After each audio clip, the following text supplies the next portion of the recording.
il y a des dispositions à prendre pour que ta situation puisse être résolue par le médecin par excellence. Je vais vous lire un passage. La Bible dit dans le livre de 2 Rois 4 à partir du verset 1, il dit ceci: une femme d'entre les femmes des fils des prophètes cria à l'Éternel en disant: ton serviteur, pas n'importe lequel, mon mari est mort, et tu sais que ton serviteur craignait l'Éternel. Oh Seigneur, elle dit: tu sais que ton serviteur craignait l'Éternel. Oh, le créancier est venu pour prendre mes 2 enfants et en faire ses esclaves. Je vais te dire que la femme là est en train de vivre une situation grave là. Et qu'est-ce que la femme là veut faire? D'où je viens parler des dispositions, des choses qu'il faut faire pour que cette situation grave là puisse connaître les ossements. La première chose que cette femme là a fait, c'est que cette femme là a opéré le mouvement et a parlé au serviteur. Qu'est-ce que je veux dire? La première des choses que tu dois faire lorsque tu es en train de vivre cette situation critique là, c'est d'aller voir ton pasteur. Quand tu es dans une situation bizarre, la première des choses à faire, c'est d'opérer un mouvement vers un serviteur de Dieu, vers ton père, vers celui qui te suit, vers ton pasteur. C'est de tourner vers lui. La deuxième des choses que cette femme-là a fait, c'est qu'elle a mis sa confiance en Jésus, que son serviteur, c'est-à-dire l'homme de Dieu, peut résoudre son problème, que son serviteur, l'homme de Dieu, peut apporter la solution à ce qu'elle vit. C'est la deuxième étape que cette femme-là a fait. La troisième chose que cette femme-là a fait, la Bible déclare que elle a expliqué son cas au prophète, elle a expliqué son cas à l'homme de Dieu, elle a expliqué son cas au pasteur, elle a expliqué son cas à l'évangéliste, elle a expliqué son cas au docteur. Et la Bible dit par la suite, quand elle a fini de faire cela, qu'est-ce qu'elle a fait par la suite? La Bible déclare que elle a créé un contact. L'une des choses qu'elle a fait, c'est qu'elle a créé le contact. Au verset 2, la Bible déclare que Élisée lui dit: que puis-je faire pour toi? Dis-moi, qu'as-tu à la maison? Elle répondit par la suite: ta servante n'a rien du tout à la maison que vase d'huile. Pourquoi je dis tu dois créer le contact pour que le miracle vienne? Tu dois créer le contact pour que les ossements viennent. La Bible déclare ici que l'un des contacts que la femme a créé, c'est qu'elle avait un vase. L'un des contacts que tu dois créer, c'est que tu dois avoir quelque chose en réserve en toi, quelque chose de spécial en toi, sur lequel ta situation peut être résolue, sur lequel ton problème peut être résolu, sur lequel ta situation peut connaître les ossements. Et la Bible déclare par la suite que l'une des choses encore que cette femme-là a fait, c'est que cette femme-là a suivi les instructions que le prophète lui a données. Si tu veux voir ton problème, ta situation régénérée, tu dois suivre les instructions de ton pasteur.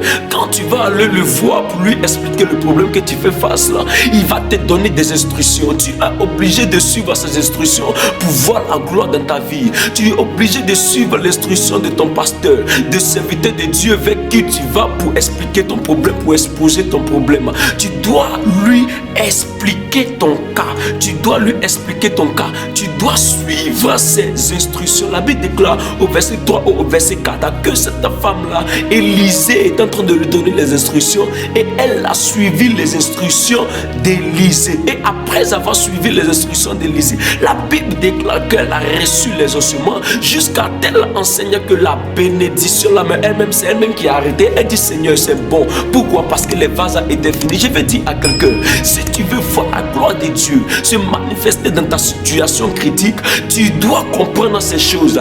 Et la dernière étape, l'étape capitale que cette femme-là a fait, quand tu prends au verset 7, la dernière étape que cette femme-là a fait, la Bible déclare qu'elle alla rapporter à l'homme de Dieu ce qui s'est passé. En réalité, le fait de rapporter à l'homme de Dieu ce qui s'est passé, c'est le témoignage que cette femme-là avait vis-à-vis de l'homme de Dieu. En d'autres mots encore, c'est la reconnaissance que cette femme-là avait vis-à-vis de l'homme de Dieu. Frère, si tu veux voir ta situation-là critique à devenir une situation positive, frère, tu es obligé de suivre ces étapes. La première des choses que tu dois faire, c'est de faire un mouvement et de crier. La deuxième deuxième des choses qu'il faut comprendre, c'est que tu dois mettre ta confiance en Jésus, que le serviteur de Dieu, que ton pasteur soit le canal de la résolution de ton problème. Ça, c'est la deuxième chose que tu dois comprendre. La troisième chose que tu dois comprendre, c'est que tu dois expliquer le cas à ton pasteur.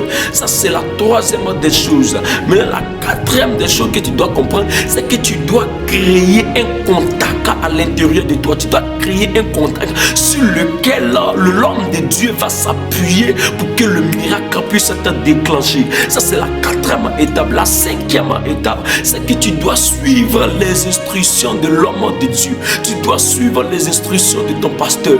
Tu dois suivre les instructions que le serviteur de Dieu va te donner. Et la cinquième étape, c'est de venir rendre un témoignage à la restauration, à l'exaucement de ton sujet. C'est de rendre un témoignage que le Dieu de ton Père, que le Dieu de ce serviteur-là est puissant. C'est comme ça la femme-là a fait. La Bible déclare qu'elle a créé un contact, et à la suite de ce contact qu'elle a créé, par la suite le miracle a suivi, l'exaucement a suivi, et elle a pris, elle est rentrée en possession de ses enfants. Pourquoi? Parce qu'elle a payé ses dettes. Frère, si tu veux voir ta situation critique résolue, tu es obligé de suivre ces étapes-là, afin que le Seigneur se manifeste copieusement dans ta vie et que ces situations critiques-là ne soient plus encore dans ta vie. Ma prière pour vous, c'est que l'Éternel Dieu des armées vous fasse sortir de cette situation critique-là, vous fasse sortir de cette maladie critique-là. Je déclare pour toi qui me suis, pour toi qui me regarde, là où tu as mal, tu poses ta main là où tu as mal, je déclare la guérison au nom de Jésus. Tu poses ta main là où tu as mal, je déclare la guérison au nom de Jésus. Tu poses ta main là où il y a le blocage, je débloque cela au nom puissant de Jésus. Si tu écoutes ce message en ce jour, c'est parce que Dieu m'a envoyé en tant que Moïse pour te parler.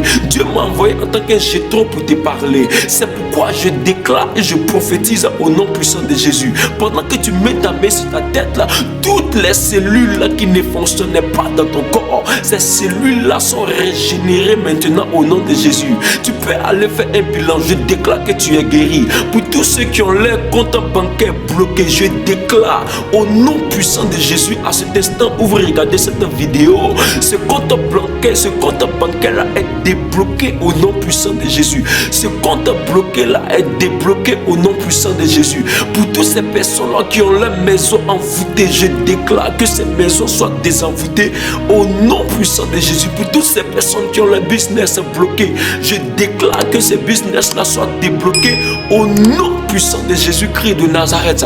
Que Dieu vous bénisse, demeurez bénis, que la grâce ne fait que courir après vous au nom puissant de Jésus-Christ de Nazareth. Demeurez bénis, que la grâce de l'Éternel soit sur votre vie au nom puissant de Jésus-Christ de Nazareth.